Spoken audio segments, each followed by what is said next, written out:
Baik, sekarang kita sudah bersama dengan narasumber kita yaitu Bu Dandi selaku guru di SMA Negeri 22 Jakarta.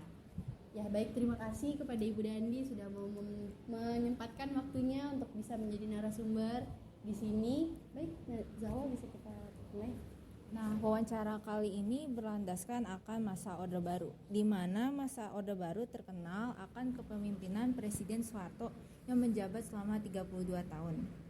Banyak kebijakan yang memiliki pengaruh sangat besar terhadap berjalannya Republik Indonesia hingga saat ini. Nah, bagaimana nih kebijakan politik pada masa Orde Baru yang Ibu rasakan? Mungkin bisa diceritakan sedikit, Bu? Kalau di masa Orde Baru, politik itu kan ada satu politik yang berfungsi ABRI ya. Iya, berfungsi ABRI bukan cuma sebagai keamanan, tapi juga sebagai penjaga kondisi sosial politik. Iya. Ya, jadi memang pada saat Orde Baru ABRI itu sangat berperan banget, gitu ya. Terus di masa Orde Baru itu juga untuk politik yang ada itu cuman di tiga nama ya. Satu partai P3, Iya, P3. yang kedua PDI, Iya, yang satu golongan karya, gitu ya. Lalu itu yang kedua. Yang ketiga bahwa adanya pedoman penghayatan Pancasila.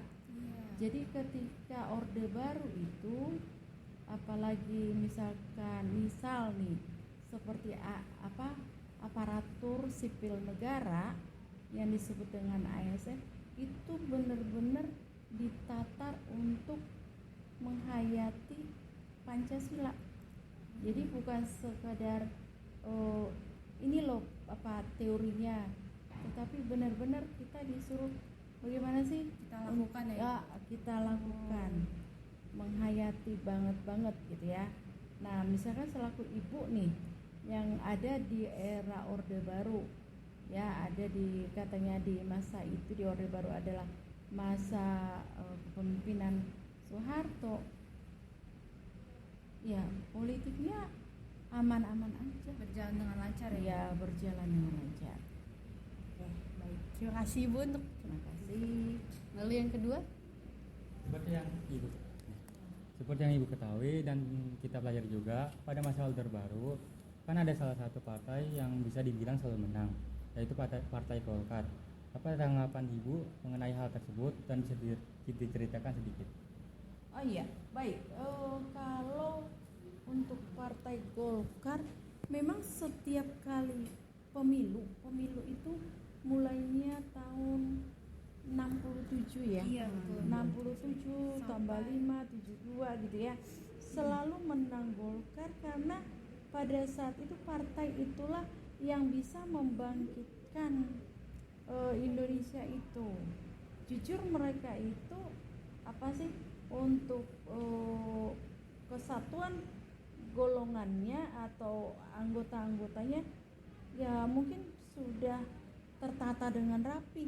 Mereka sudah punya program mungkin lebih banyak lagi, dan memang rakyat juga akhirnya mempercayai itu golongan karya sebagai pemenang di era setiap pemilu mulai tahun 67 gitu. Jadi kalau memang hanya karena 3, sementara kan kalau P3 berbagai macam golongan ada di sana gitu ya, dari golongan mungkin keagamaan atau mungkin dari sosial mana. Jadi mungkin idenya belum sepaham. Tapi kalau di Golkar karena mungkin tertata mereka dengan rapi, akhirnya rakyat bisa mempercayai mereka untuk menjadi wakil rakyat. Gitu, yang Ibu tahu. Oh iya. Oke. Terima kasih Ibu. Selanjutnya di masa Orde Baru nih seperti yang kita ketahui terdapat peraturan P4 yang dimana salah satu isinya yaitu mengutamakan musyawarah dalam mengambil keputusan untuk kepentingan bersama. Apakah itu memang betul-betul musyawarah diterapkan atau keputusan ada di tangan pemerintah? Oh iya, kalau masa Orde Baru ada itu P4, musyawarah untuk mufakat itu mulai dari tingkat RT memang dikembangkan ya, karena dari tingkat RT ke RW itu ada yang disebut dengan kelompok pencapir. Jadi memang pada saat itu desa, lurah itu intens banget untuk mengadakan kelompok pencapir, kelompok-kelompok kecil yang ada musyawarahnya, dan itu dulu booming banget itu kelompok pencapir itu.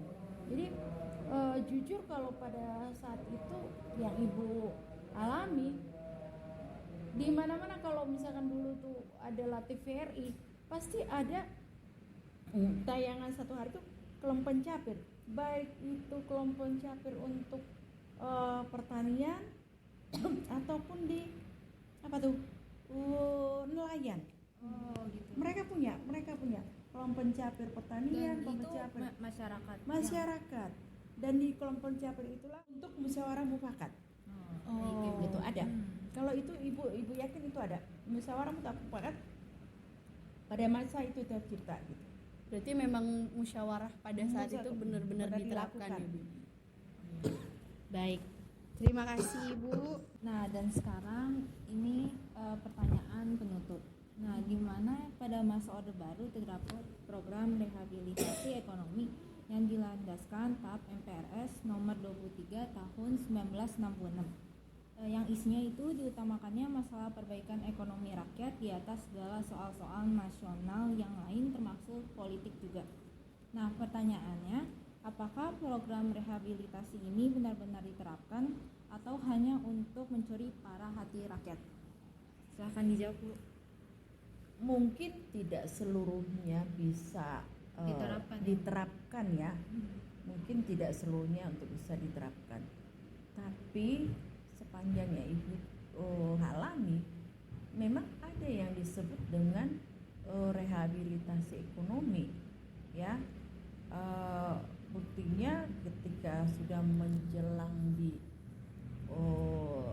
makin ke depan ini, Indonesia sudah makin berkembang Ya. dan jujur yang namanya ekspor impor sudah berjalan. Kalau dulu kan tidak, gitu ya. Ya. Nah, kalaupun ada kendala, yang namanya mau membangun, yang namanya mau berkembang, tentunya pasti ada kendalanya. Ya. Nah, ada yang pro, ada yang kontra, itu pasti ada, gitu ya. Nah, kalau misalkan apakah rehabilitasi itu berjalan dengan baik, kita lihat dulu dari unsur mana kita belajar, dari unsur mana kita memandangnya, gitu ya. Dari unsur mana kita melihat, dari unsur pembangunan, sepertinya rakyat kita ini sudah semakin pintar kan. Iya, betul. Ya, kalaupun misalkan kepemimpinannya ada yang tidak suka, mungkin karena sudah terlalu lama, ya itu pasti ada ya, like dislike-nya pasti punya. Nah, tapi bagaimana kita mensikapinya? Yang ibu tahu di masa Orde Baru itu rasanya pendidikan oke, pengembangan negara juga oke. Tetapi memang tidak terlalu fantastis ya untuk perkembangannya. Pelan-pelan ya, Bu. Pelan-pelan, tapi membuat Indonesia itu aman. Indonesia aman artinya tidak ada yang namanya antri minyak, antri beras, gitu ya. Justru setelah kedepannya ini, setelah selesai masa Orde Baru yang disebut dengan masa reformasi. Di masa reformasi malah muncul Krismon, ya kan? Kalau orang lain mengingat ada rehabilitasi ekonomi, maka bukannya jadi rehabilitasi, malah yang terjadi adalah krisis moneter. Nah, itu malah justru membuat orang jadi terpuruk di ekonominya, itu satu. Yang kedua, tingkat keamanan. Ketika krisis moneter terjadi kan keamanan juga agak bermasalah. Iya. Ya, keamanan juga bermasalah. Jadi kalau misalkan Bu bandingkan Orde Baru dengan reformasi, Oh, ya kita bisa melihat untuk saat ini. Tetapi yang terjadi memang di Orde Baru itu perjalanan politik baik-baik saja. Bukan karena direkayasa atau tidak. Kalaupun yang namanya ada rekayasa atau ada ajan, itu ya politik lah, memang begitu. Gitu. Nah, itu yang Baik, terima kasih banyak Ibu atas waktunya. Terima kasih sudah Telah meluangkan waktu Ibu. terima kasih. Semoga Ibu sehat-sehat selalu dan selalu di dalam bimbingan Tuhan. Amin. Amin. Terima kasih banyak. Terima kasih Bu.